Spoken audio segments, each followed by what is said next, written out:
거란은 993년부터 1019년에 이르기까지 26년간 무려 3번에 걸쳐서 고려를 침공해왔습니다.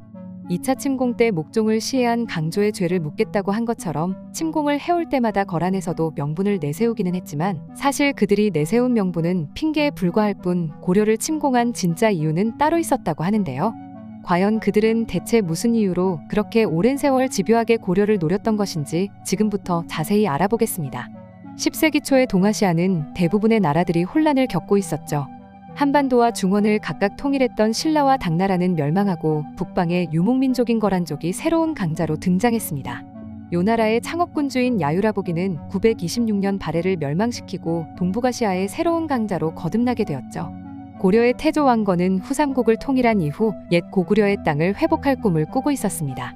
하지만 거란이 먼저 발해를 멸망시켜버리면서 왕건의 꿈이 깨져버렸죠.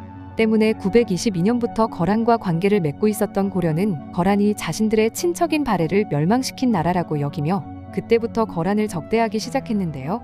이런 상황 속에서 고려는 송나라와 교류를 하게 되는데 이것이 가능했던 이유는 서로가 서로에게 이득이 되기 때문이었습니다. 당시 5대 10국을 통일하고 중국을 차지하고 있던 송은 군사력을 키우는 것보다는 문화로 나라를 다스린다는 문치주의를 내세운 덕분에 군사력이 매우 약해진 상태였죠. 때문에 송나라의 주변 국가들은 틈만 나면 송을 침공해 그들을 약탈하려고 안달이 나 있는 상황이었는데요. 그런 송나라에게 유일하게 우호적으로 나왔던 것이 바로 고려였습니다. 고려 입장에서는 강대한 거란과 1대1로 싸우기가 부담스러웠기 때문에 거란의 힘을 분산시켜줄 협력자가 필요했는데 그게 바로 송나라였고, 송나라는 요나라가 고려와 싸우느라 바빠지면 자신들의 영토로 침략을 해올 위험이 줄어들기 때문에 서로가 서로에게 도움이 되는 존재가 된 것이죠. 그렇게 고려와 송은 꾸준하게 군사적, 경제적 동맹을 통해 교류를 해나갔지만 요나라 입장에서는 고려와 송의 동맹이 매우 마음에 들지 않았습니다. 당시 거란은 송나라와 황하 이북의 16개 주를 뜻하는 연운 16주를 두고 서로 다투고 있는 상황이었죠. 강력한 군사력을 갖고 있던 거란 입장에서 주변 국가들의 샌드백 신세인 송나라는 별 문제가 아니었지만 고려는 후삼국 시대부터 수십 년 동안 전쟁을 치르면서 단련된 정예병사들이 많았기 때문에 결코 무시할 수 없는 존재였습니다. 때문에 거란으로서는 송을 공격했을 때 만약 고려가 쳐들어오기라도 한다면 등 뒤에 강력한 적을 두고 또 다른 적과 싸워야 하는 최악의 상황을 맞게 될 수도 있는 것이었죠. 그렇다고 고려를 먼저 치는 것도 쉽지 않은 선택이었습니다.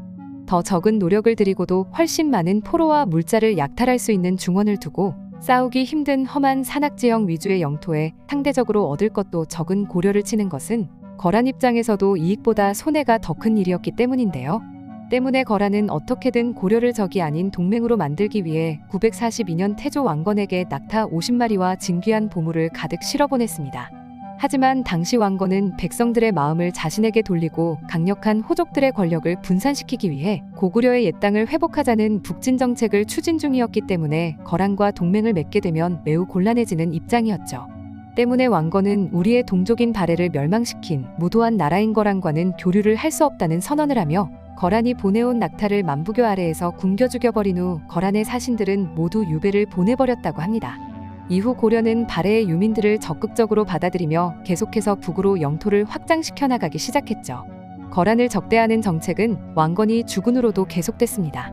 고려의 3대 국왕인 정종은 거란의 침입에 대비해 관군사를 설치하고 30만 명의 관군을 조직했으며 북진 정책을 위해 서경으로 천도를 시도하기도 했죠.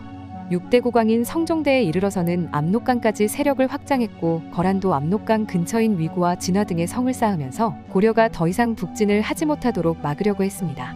986년 발해 유민들이 세운 국가인 정한국을 멸망시킨 거란은 고려의 송과의 교류를 끊고 거란과 화친할 것을 요구했죠. 그럼에도 고려가 자신들의 요구를 들어주지 않자 993년 소손영을 앞세워 고려를 침공해왔습니다. 이후 거란군의 지휘관인 소손영이 계속해서 고려 조정에 회담을 요청하자 서희가 혼자서 거란군의 진영을 찾아와 소손영과 회담을 하게 되죠. 소손영이 서희에게 왜 고려는 바로 옆에 있는 거란을 두고 바다 건너에 있는 송나라와 교류를 하는 거냐고 묻자 서희는 우리도 거란과 친하게 지내고 싶지만 두 나라 사이에 있는 여진족이 거란으로 가는 길을 막고 있기 때문에 그럴 수가 없는 상황이라고 대답했습니다. 그리고는 만약 우리를 막고 있는 여진족들이 없어지고 그 땅이 고려의 영토가 된다면 우리도 거란과 친해질 수 있을 거라고 말했죠. 소손영도 아주 멍청한 사람은 아니었기 때문에 서희가 자신들을 이용해 여진족들을 몰아내고 그 땅을 차지하려 한다는 것을 대충 눈치챘다고 합니다. 하지만 만약 고려가 정말로 거란과 교류를 시작하면서 조공까지 바치게 된다면 자신이 굉장히 큰 공을 세우게 되는 것이었기 때문에 서희의 제안대로 해서 나쁠 것이 없다 생각하고는 정말로 그 땅에 있던 여진족들을 토벌해버린 후 강동육주를 고려의 선물로 넘겨주게 되는데요. 이후 몇 년 동안 평화가 계속되는가 했지만 1010년이 되자 거란은 고려의 국왕 목종을 시해한 강조를 처벌하겠다는 핑계를 대며 또다시 고려를 침공해왔습니다. 하지만 강조에 대한 처벌은 핑계일 뿐 그들이 고려를 침공한 진짜 이유는 따로 있었죠. 거란의 황제인 성종은 어린 나이에 황제로 즉위한 탓에 그의 어머니인 소태후가 석정을 맡게 되었는데 이 소태후의 능력이 워낙 뛰어났기 때문에 고려 조정에서도 소태후가 사실상 거란의 황제라는 평가를 내렸다는 기록이 있습니다. 소태후가 1009년에 세상을 떠나면서 그때부터 성종이 직접 나라를 다스리기 시작했는데 그전까지 사실상 나라를 이끌어간 사람이 소태후란 것을 요나라의 모든 사람들이 알고 있었기 때문에 성종은 어떻게든 사람들에게 자신의 능력을 증명해야 황제로서의 권위를 얻을 수 있는 상황이었죠. 그런 성종이 선택한 방법은 바로 고려를 정벌하는 것이었습니다. 많은 신하들이 무리한 원정이라며 성종을 말렸지만 그는 끝내 신하들의 비판을 무시하고 직접 고려를 침공했죠. 결과적으로 고려를 완전히 점령하는 데는 실패했지만 성종은 통주전투에서 강조가 이끌던 30만 고려군을 격파하고 고려의 수도인 개경까지 점령하는 등 나름 성과를 거두었기 때문에 조정과 군부의 신하들로부터 인정을 받을 수 있었다고 하는데요. 때문에 성종에게 2차 여효전쟁은 비록 고려를 점령하지는 못했지만 자신이 고려를 침공한 진짜 목표는 달성할 수 있었던 전쟁이라고 볼 수 있죠.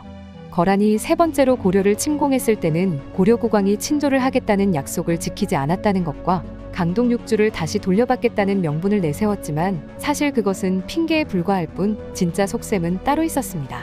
시간이 지날수록 거란의 국제적 위상이 점점 올라가게 되면서 형식적으로는 송나라와 요나라 둘 다 황제국이라 칭하는 나라이긴 했지만 실질적으로 거란이 송보다 훨씬 우세한 상황이 되었죠.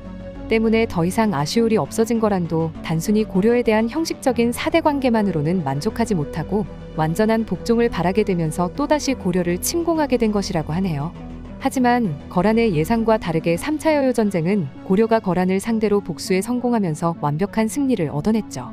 그런데 3차 여효전쟁에서 고려가 완벽한 승리를 거두었음에도 이후 고려가 거란에 조공을 바쳤다는 기록이 있기 때문에 그 이유를 궁금해하시는 분들도 많은데요.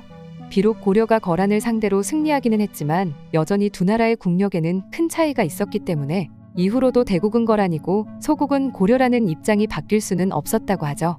때문에 두 나라가 전쟁을 그만두고 관계를 회복하려 했을 때에도 양국 간의 관계는 고려가 거란을 섬기는 군신관계가 될 수밖에 없었으며 그 사실을 잘 알고 있던 고려는 표문 형식의 편지를 거란에 보내서 비록 우리가 앞으로 조공을 바치기는 하지만 거란에서도 신하국으로서 고려의 위상을 인정해 줄 것을 먼저 요청했고 거란 측에서도 이를 받아들이면서 두 나라 간의 관계가 회복되었다고 합니다. 어쨌든 고려가 동북아시아 최강국인 요나라와 1대1로 싸워 승리를 거둔 것은 사실이었기 때문에 고려의 위상이 예전과는 비교할 수 없을 만큼 올라갔다고 하는데요. 만주 지역에 있던 여진족 세력들이 고려와 외교 관계를 맺으려 노력했다는 기록들이 많이 있으며 북송에서도 고려를 자신들의 편으로 만들어야 한다는 의견이 힘을 얻을 만큼 고려를 강대국이라 생각하는 나라들이 많아졌다고 합니다.